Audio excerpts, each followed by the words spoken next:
슬픈 마음 있는 사람 예수 이름 믿으면 영원토록 변함없는 기쁜 마음 얻으리. 예수의 이름은 세상의 소망이요 예수의 이름은 천국의 기쁨일세. 거룩하신 주의 이름 너의 방패 삼으라.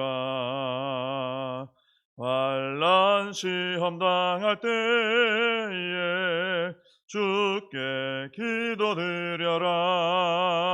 예수의 이름은 세상의 소망이요 예수의 이름은 천국의 기쁨일세. 존귀하신 주의 이름 우리 기쁨 되도다. 주의 품에 안길 때에 기뻐 찬송 부르리. 예수의 이름은 세상의 소망이요 예수의 이름은 천국의 기쁨일세. 우리 갈 길 다간 후에 보좌 앞에 나아가 왕의 왕께 경배하며 면류관을 드리리. 예수의 이름은 세상의 소망이요 예수의 이름은 천국의 기쁨일세. 사도신경으로 신앙 고백하시겠습니다.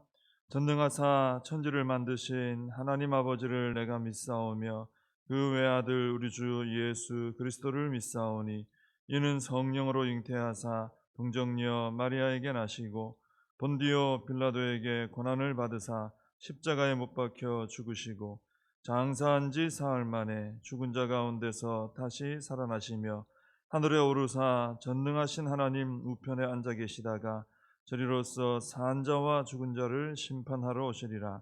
성령을 믿사오며 거룩한 공회와 성도가 서로 교통하는 것과 죄를 사하여 주시는 것과 몸이 다시 사는 것과 영원히 사는 것을 믿사옵나이다. 아멘. 요한계시록 14장 1절에서 5절까지입니다.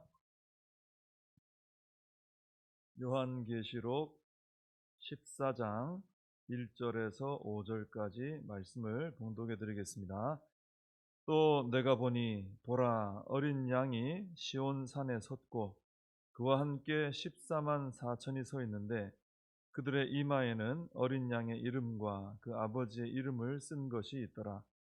내가 하늘에서 나는 소리를 들으니 많은 물소리와도 같고 큰 우레소리와도 같은데 내가 들은 소리는 검은 고 타는 자들이 그 검은 고를 타는 것 같더라.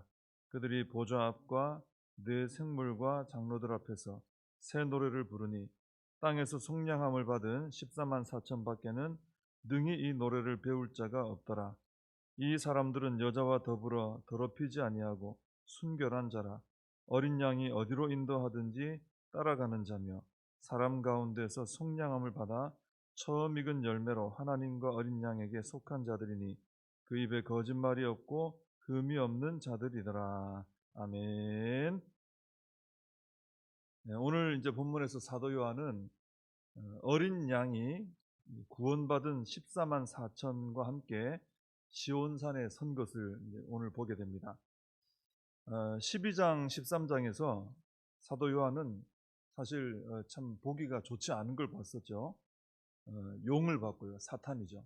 그리고 그 사탄과 같이 하면서 악을 행하는 그런 두 짐승, 바다에서 올라온 짐승, 또 땅에서 올라온 짐승을 봤습니다.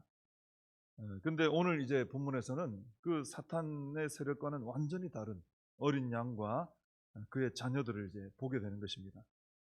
13장에서 보면 땅에서 올라온 두 번째 짐승 모양을 봤을 때 그 두 번째 땅에서 올라온 짐승은 어린 양같이 두 뿔이 있다 그랬었죠. 어린 양은 아니고 그 어린 양, 예수 그리스도는 아닌데 어린 양 모양의 뿔이 있고, 근데 그 짐승은 어린 양을 이제 모방한 가짜였던 것이죠. 근데 오늘 이 본문에서 사도 요한이 보는 오늘 본문에 나오는 어린 양은 참되신 예수 그리스도를 말하는 것입니다. 가짜가 아니라 진짜 어린 양을 본 거죠.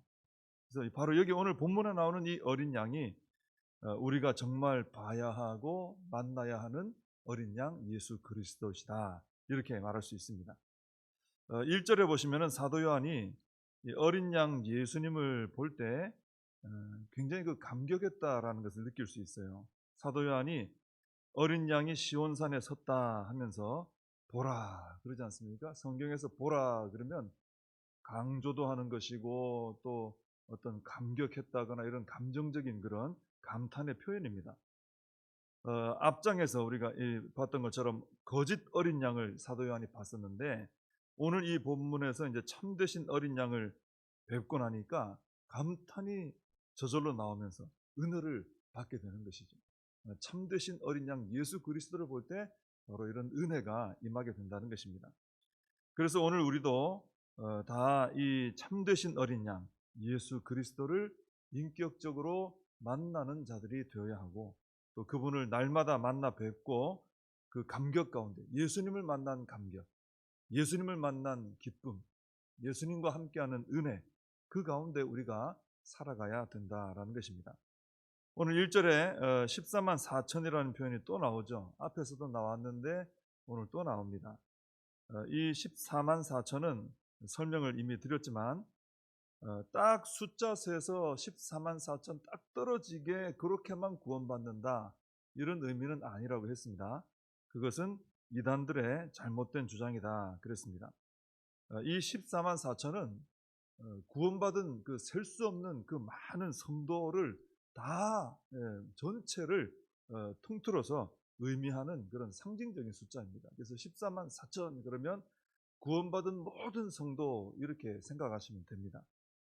자, 그런데 왜 이 셀 수 없을 정도로 많은 구원받은 성도를 14만 4천이라고 딱 떨어지는 숫자로 표현을 했을까? 그래서 좀 생각해 볼 수 있겠죠. 물론 구약의 12지파, 신약의 12사도 해서 이제 14만 4천이라는 수가 상징적으로 나왔다, 이렇게 말씀도 드렸지만 왜 이렇게 딱 떨어지는 숫자, 셀 수 있는 것처럼 이렇게 했느냐? 왜냐하면 구원받은 성도가 아무리 셀 수 없을 정도로 많아도 예수님께는 셀 수 없는 숫자가 아니기 때문에 그렇습니다. 예수님께는 정확히 셀 수 있는 딱 떨어지는 숫자처럼 예수님의 눈에는 한눈에 정확히 보이기 때문에 그런 것입니다. 그래서 예수님에게는 구원받은 성도가 너무 많아가지고 내가 누가 누군지 내가 못 알아보겠다, 이런 일은 없다는 거예요. 예수님이 아무리 구원받은 성도가 많아도 예수님 눈에는 정확히 한 사람 보는 것처럼 정확하게 보인다는 것입니다. 그래서 예수님은 우리 모두를, 우리 각자를 개인적으로 아시고 1대1로 아시고 나보다 나를 더 잘 아신다라는 것입니다. 그래서 나는 어떤 존재냐? 예수님 앞에서, 예수님에게 있어서 나라는 존재는, 성도는 구원받은 수많은 성도의 무리에 끼어 있는 어떤 한 사람, 이게 아니에요. 그렇게 나를 생각하면 안 됩니다. 예수님은 수많은 사람들이 있어도 정확히 나를 향해 손을 뻗어서 지목하시고 내가 너를 안다, 삭개오야 나무에서 내려라 했던 것처럼 내 이름을 부르면서 내가 너를 안다 하고 나를 지목해 주시고 나를 안다고 말씀하시고 나를 사랑으로 품어주시는 분이다 라는 것입니다. 그래서 우리는 예수님 안에서 내가 얼마나 이렇게 사랑받고 복된 존재인지를 다시 한번 깨닫게 되는 것이죠. 아무리 사람이 많이 구원받은 성도가 많아도 예수님은 나를 스쳐 지나가는 사람이거나 여기 껴있는 누군가 이렇게 보지 않으시고 정확히 내 이름 부르면서 내가 너를 안다 말씀해 주신다는 겁니다. 그래서 우리도 하나님을 그렇게 대해야 되는 거죠. 우리도 하나님을 멀리 계시는 우리 모두가 섬기는 어떤 신 이렇게 생각하면 안 되고 우리 하나님을 우리도 1대1로 만나야 돼요. 그리고 대화하고 동행하며 그 하나님과 손잡고 함께 걸어가는 이런 삶을 살아가야 될 줄로 믿습니다. 3절에 보시면은 땅에서 속량함을 받은 이 14만 4천만 배워서 부를 수 있는 새 노래가 나오죠. 이분들만, 이 성도들, 구원받은 성도만 부를 수 있는 새 노래, 하나님을 찬양하는 그런 찬양의 노래, 감사의 노래인 것이죠. 이것은 성도가 아니면은 누구도 부를 수 없어요. 예수 그리스도의 은혜를 통해서 구원받은 성도만 하나님을 향해서 찬양의 노래, 감사의 노래 부를 수 있는 것입니다. 그러므로 우리가 하나님의 구원을 찬양하고 그 구원에 대한 감사를 하며 찬양하며 노래하며 살아가는 것은 우리의 특권이에요. 우리가 누려야 되는 아주 큰 복입니다. 천국 가면은 뭐 영원히 우리 하나님을 찬양하고 노래하지 않겠습니까? 근데 우리도 이제 천국 가서 그렇게 찬양할 건데 이 땅에서도 그래야 된다는 것이죠. 이 땅에서도 우리가 지금 천국 시민으로서 하나님의 자녀로서 살아가잖아요. 구원받은 백성으로 살아가잖아요. 그래서 우리가 이 땅에서도 하나님을 찬양하며 노래하며 하나님께 감사하며 이런 걸 열심히 해야 되는 거예요. 하나님 찬양합니다. 감사합니다. 하나님 높여드립니다. 이것을 열심히 하는 것이 복된 겁니다. 성도의 입에서 찬양이나 감사나 이런 것이 끊어져서는 안 되는 겁니다.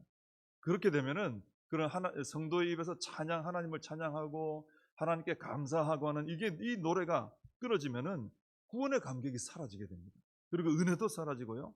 또 하나님으로 인한 기쁨도 사라지게 되는 것입니다. 그러면서 성도로서의 어떤 권세도 누리지 못하고 살아가게 되는 것이죠.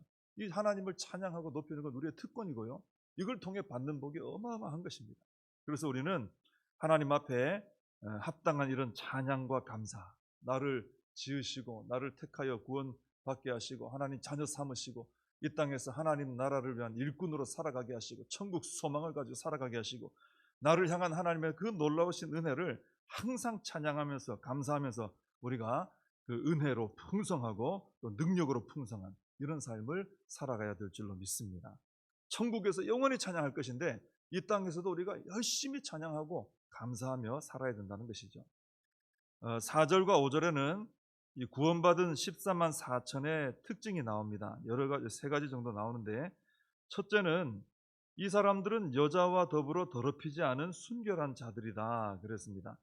이것은 이제 영적인 의미에서 우상 숭배하지 않는 사람들이다라는 의미고요. 여기 우상 숭배는 영적인 간음이잖아요.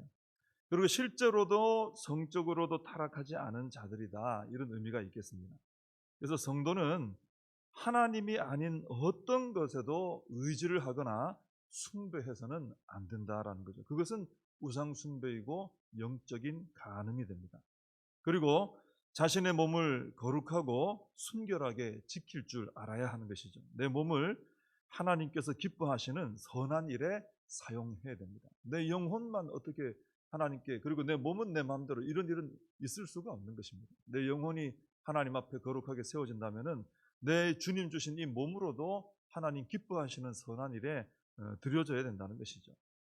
둘째로 4절 중간에 보면은 이 14만 4천은 어떤 사람이냐? 어린 양이 어디로 인도하든지 따라가는 자들이다라는 거예요. 참 귀한 표현이죠, 그죠? 어린 양 예수 그리스도께서 어디로 인도하시든지 따라가는 사람들, 우리가 그런 사람들이라는 거죠. 왜 그러냐면은 성도는 4절 마지막에 나오는 것처럼 이 사람들 가운데서 속량함을 받아서 처음 익은 열매로 하나님과 어린 양에게 드려진 속한 자들이기 때문에 그런 것입니다. 그래서 어린 양이 인도하시는 대로 따라가야 되는 거예요. 구약에 보면은 첫 열매를 하나님께 온전히 바치지 않습니까? 그런 것처럼 성도는 구원의 첫 열매로 하나님께 바쳐진 사람들이에요. 그런데 성경을 보면 우리가 알지만은 하나님께 바쳐진 것은 손을 대면 됩니까? 안 됩니까? 손대면 안 되죠. 하나님께 바쳐졌다 할 때 그걸 손대버리면 문제가 심각해집니다. 하나님의 것에 손을 대는 것이 되기 때문이죠. 자, 그런데 무엇보다 먼저 나 자신이, 성도인 나 자신이 하나님께 바쳐진 존재라는 거예요. 나는 하나님께 바쳐진 사람입니다. 그래서 참 좀 희한한 말이긴 한데 내가 나에게 손을 대면 안 돼요. 나는 하나님께 바쳐졌기 때문에. 나는 그래서 주님의 것이다 이거예요. 내가 내 게 아닙니다. 그래서 나의 삶을 내가 손대면 안 되는 거예요. 그래서 주님이 인도하시는 대로 따라가는 삶을 살아야 되고 주님이 쓰시기에 좋으신 대로 나를 드려야 한다는 거예요. 이걸 우리가 정확히 좀 알 필요가 있습니다. 내가 내 주인 되어버리면 참 이 구원받은 백성으로서의 삶이 사라지는 것이 못 되는 것이죠. 그래서 우리는 내가 하나님께 바쳐졌구나. 첫 열매로 구원받은 첫 열매로 난 주님의 것으로 바쳐졌구나. 주님의 인도하심을 따라 살아야 되는 것이구나. 내가 내 것이 아니구나. 이걸 분명히 우리가 신앙을 고백할 줄 알아야 되고 주님의 손에 맡겨지고 바쳐진 것이 얼마나 이게 복된 것인지도 우리가 깨달아서 오늘 이 말씀대로 어린 양이 어디로 인도하든지 따라가는 삶을 우리가 기쁘게 살아가야 될 줄로 믿습니다. 5절에 보시면은 그 입에 거짓말이 없고 흠이 없는 자들이라는 표현이 나오죠. 이게 바로 성도의 모습이라는 거죠. 근데 그 입에 거짓말이 없다라는 표현은요, 이사야 53장에 이 땅에 오실 어린 양 예수 그리스도를 묘사하신 그 내용 중에 보면은 예수님께 사용된 표현이에요. 그 입에 거짓말이 없다. 예수님을 향해서 사용된 표현입니다. 그래서 예수님은 십자가를 지러 가시는 그 순간까지도 거짓을 말한 적이 없어요. 하나님을 부인한 적이 없어요. 오직 진리만을 말씀하셨습니다. 그래서 성도도 역시 주님을 닮아서 십자가를 지는 고난 속에서도 하나님을 부인하는 거짓된 말을 하지 않고 항상 진리만을 말하는 하나님 살아계십니다. 예수 그리스도는 우리의 구원자가 되십니다. 그 예수님 다시 오셔서 심판하실 것입니다. 우리는 예수 그리스도를 믿어야 구원을 받습니다. 항상 우리가 진리의 복음만을 말하는 자들로 살아가야 된다라는 것입니다. 사탄은 자기 때가 얼마 남지 않은 것을 안다 그랬죠. 이거 참 중요한 힌트입니다. 그죠? 사탄은 자기 때가 얼마 안 남은 줄 너무 잘 알아요. 그래서 우리 성도님들이 주님을 배신하고 또 진리를 거슬러서 거짓을 말하도록 지금 굉장히 압박해 오는 거예요. 굉장히 압박하는 거예요. 주님께서 피 흘려 구원하신 성도의 입에서요, 진리를 거스르는, 주님을 부인하는 이런 거짓의 말이 나올 때 사탄이 얼마나 통쾌해 하겠습니까? 그래서 우리는 절대로 그 마귀 좋은 일을 해서는 안 된다라는 거예요. 그게 무슨 말이죠? 우리가 주님 앞에 서는 날까지 마귀가 여러 가지로 우리를 압박하고 우리 입에서 예수님을 부인하는 말, 또 부인하는 행동, 또 진리가 아닌 거짓을 말하는 이런 어떤 압박을 가하더라도 우리는 끝까지 예수님이 그렇게 하셨던 것처럼 진리를 말하고 참된 것을 말하며 살아가야 된다라는 것입니다. 그것이 우리 하나님께 영광 돌리는 삶이 될 줄로 믿습니다. 기도하겠습니다. 하나님 아버지, 저희들을 너무나 사랑하시는 하나님 아버지, 그 하나님께서 우리를 그냥 전체에 섞여 있는 누군가로 생각하지 않으시고 정확히 나를 개인적으로 아시고 내 이름을 불러주시며 내가 너를 안다, 내가 너를 사랑한다고 그렇게 말씀해 주시며 오늘도 우리와 함께 하시는 줄로 믿습니다. 저희들도 우리 하나님을 대할 때 하나님께서 저희들을 대하시는 것처럼 하나님 앞에 1대1로 서게 해주시고 하나님을 인격적으로 대하며 그 하나님과 손잡고 동행하며 순종하며 살아가는 저희들이 되게 하여 주시옵소서. 저희들 성도로 세우셨으니 이 땅에 살아가면서도 천국에서 영원히 찬양하겠지만 이 땅에서도 항상 찬양하며 감사하는 노래로 영광 돌리고 저희들은 또 영적으로 복을 누리게 하여 주시옵소서. 하나님 14만 4천 거룩한 무리 안에 저희들이 들게 하여 주신 은혜 너무나 감사를 드립니다. 저희들은 그 은혜 감사하면서 그 성도의 이름에 걸맞는 거룩한 삶을 살아갈 수 있게 하여 주시옵소서. 예수님의 이름으로 기도하옵나이다. 아멘. 주님 가르쳐 주신 기도로 예배를 마칩니다. 하늘에 계신 우리 아버지여, 이름이 거룩히 여김을 받으시오며 나라의 임하옵시며 뜻이 하늘에서 이룬 것 같이 땅에서도 이루어지이다. 오늘날 우리에게 일용할 양식을 주옵시고 우리가 우리에게 죄 지은 자를 사하여 준 것 같이 우리 죄를 사하여 주옵시고 우리를 시험에 들게 하지 마옵시고 다만 악에서 구하옵소서. 대개 나라와 권세와 영광이 아버지께 영원히 있사옵나이다. 아멘. 오늘 말씀 붙들고 함께 기도하시고 이 나라 민족을 위해서 우리 교회와 다음 세대 우리 사명 붙들고 함께 기도하겠습니다.